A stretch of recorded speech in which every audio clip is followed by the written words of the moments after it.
Hello everyone, back again with another video. This one's unrelated to Alvarez Metalworks as far as the tool review is concerned. It's something that I do, and I've been doing a little bit of this on the side, and it's basically upholstery work. And I wanted to talk to you guys today and show you a little bit of the difference between a pneumatic staple gun and an electric staple gun, specifically the Porta-Cable US 58 upholstery staple gun and the Craftsman Easy Fire. A lot of guys, or a lot of people out there looking to do some, basic upholstery work. You'll know if you've ever tried to do it, those hand staple guns, they'll do a number on you. You might put down a few hundred staples, and by the time you're done, your hands are killing you. Those things are pretty brutal. So a lot of you guys will quickly turn to electric staple guns because some of you guys might not have access to air compressors to go with the pneumatic style. We're gonna show you a little bit of a difference, because I bought this under the same reasons. I bought this because I needed something and honestly didn't have an air compressor at the time to go out and buy myself what I consider a proper upholstery staple gun.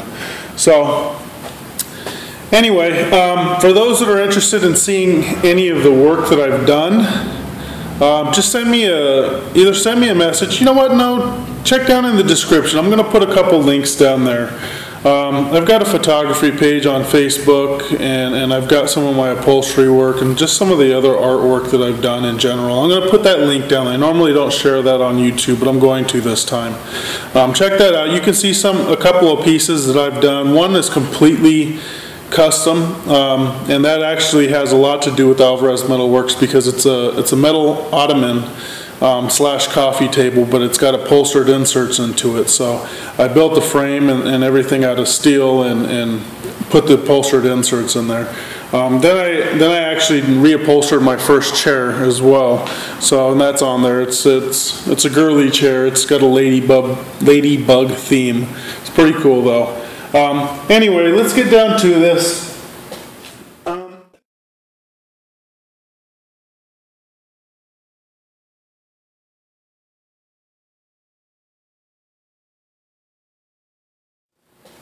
Let's get this out of the way. You guys already saw that. Let me give you a close-up for those who are really trying to read this. Okay, pause it if you want to read more.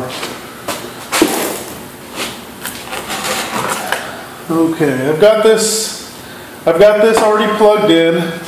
Let me put some oil in my pneumatic gun.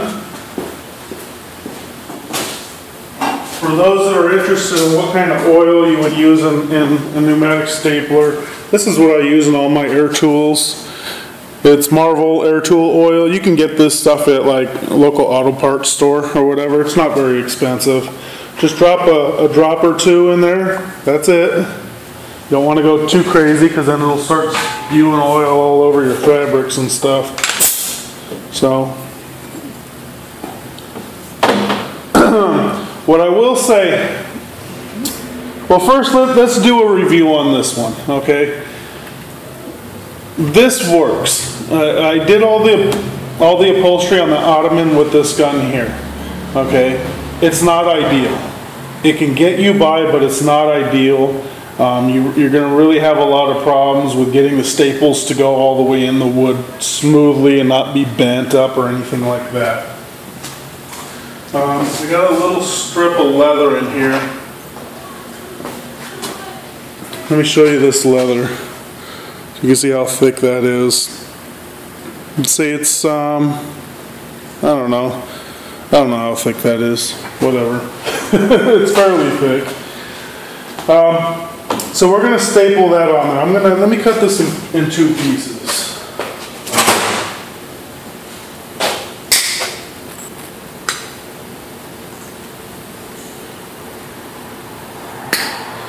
Okay, the first part of this is I'm going to hold this lightly, okay? No real pressure, just light pressure. Just basically balancing it and just a little bit of light pressure and firing it. You see what that did?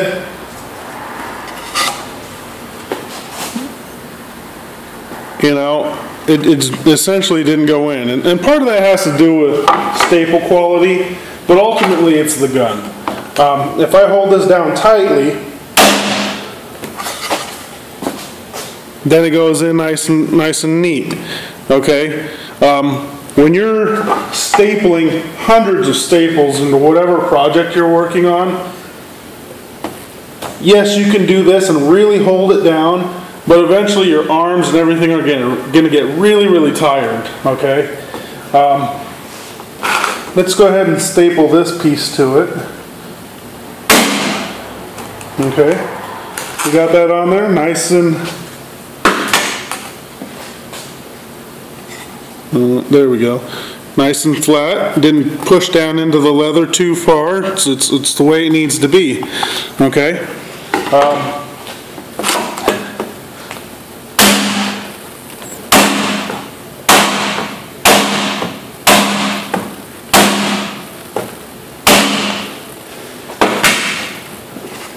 No real misfires from it. Again, like some of these, they're not quite pushed down all the way, so you might have to go back with a hammer and tap them down. That's essentially the way I had to deal with when I did that upholstery project. I had done a lot of that. Okay, this porter cable gun, I haven't used it on any projects just yet. I bought it specifically because this gun wouldn't work for a project that I'm getting ready to work on, okay? And the reason why it won't is because I needed a long nose on here. And this is actually not a long nose. I would say this is like a medium-sized nose. And the reason you're going to want something like that is the piece that I'm working on, the staples aren't going into a flat surface like this. Basically what they've done is they cut out a groove so they can shove piping, welting, whatever you want to call it. They cut out, I would say it's about 1/4 of an inch groove and about 1/4 of an inch deep. And the staple gun has to get down inside that groove to staple all of this. Okay? This gun would never do that. It would never ever, no matter what you did, it would never work for that project. This gun will work for that project. Now the only issue that I have with this gun is I wish it was a little bit flatter, maybe just a longer nose. Because right now it barely gets in there, but it does. Okay, and it's just because of the thickness of it, not because of the depth. It's the thickness. It tapers and starts getting bigger. So if it was a longer nose, I probably wouldn't have that issue, but it does the job. So let me just show you this. Let's start on this other side. Okay, I'm not putting any pressure. I'm just holding it, okay? The hose is trying to pull this down, and I'm essentially just trying to lift it up.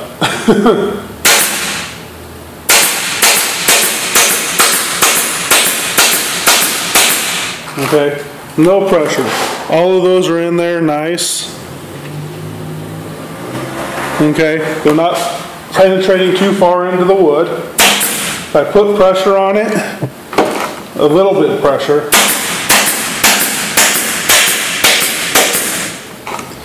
then they penetrate into the wood very, very well. Okay?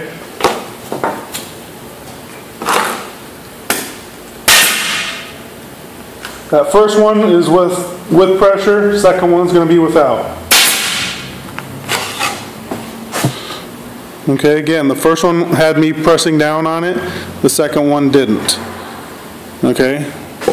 I would actually say these are better than this, because this seems like it's barely pressing down enough, where these are actually pressing down a great, quite a bit.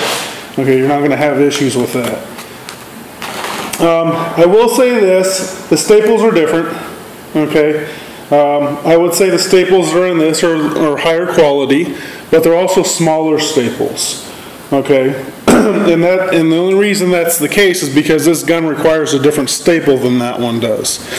So, and it's not because I was out there trying to, make this gun look better than that one. This is the staples this requires. This is the staple that one requires.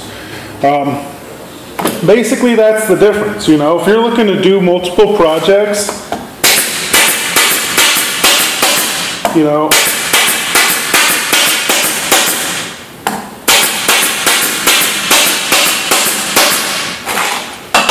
I don't know how many staples I just fired, but that was nothing. For me to fire all those staples on here, I'm going to already start showing signs of fatigue, trying to press this down as much as I need to. Plus, then I'm going to have to come back here with a hammer and start tapping those staples in all the way. Okay?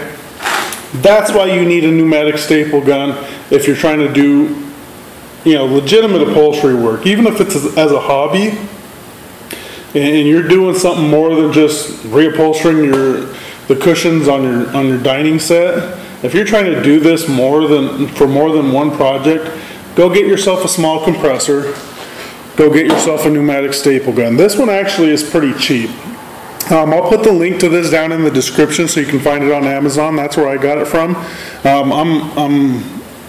I'm a member of Amazon Prime, so I get free shipping, free 2-day shipping, and I couldn't ask for a better product. This seems very, very well built. The only issue that you or anybody else might have with this is it doesn't come with a case, okay?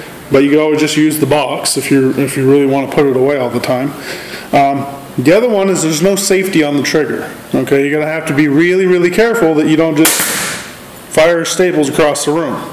There's no safety here, no safety there, so be careful so you don't go in and do something like this and fire a staple into your leg, okay, or to your hand or something like that. So that's the only thing, and to be honest, there's a lot of pneumatic staplers for upholstery that don't have safety mechanisms on the trigger, and the reason being is because they need this nose to be as small as they possibly can to get into all the little nooks and crannies. When you look at like construction staplers, there's a foot on here that has to be depressed for the trigger to actually work. You can't have one of these feet on here and have a good upholstery stapler. The ones out there that have safety mechanisms, it's on the actual trigger. Some people want it, and some upholsterers have a big problem with it. It's in the way. If you get a staple in your hand or your leg or something stupid like that, it's only going to happen once or twice before you learn not to do it again. And it's not going to kill you. So, it's preference. It's kind of like wearing safety goggles when you're grinding. Everybody knows we're supposed to do it, but in all reality, those of us that are working in these shops all the time, there's a lot of times that we don't wear them. And it's just because we're trying to get things done quick, and we take those chances. And same thing goes for the safety for the triggers. We're trying to get things done quick. We don't want to fiddle around with the safety mechanism on a trigger. We just want to hurry up and fire through all this stuff and get it done. So that's something for you to take into consideration. And that's pretty much it. I just wanted to show you guys this. I've had this gun for a little while, and I wanted to do a review on it and a little bit of a comparison between the two products. And I just haven't really got around to it, to be honest with you, in the future. So subscribe, comment, like, check out alvarezmetalworks.com. That's my website. This video won't be posted on that because it's not related to what I'm doing on Alvarez Metalworks. But check out, the Magician's Eyes Facebook page down in the description. I'll have the links, like I said, to this on Amazon. If I can find this on Amazon, I'll put it on there. If not, it's a Craftsman product, so go to your local Sears and try to find it. That's it. Thanks for watching, and talk to you guys later.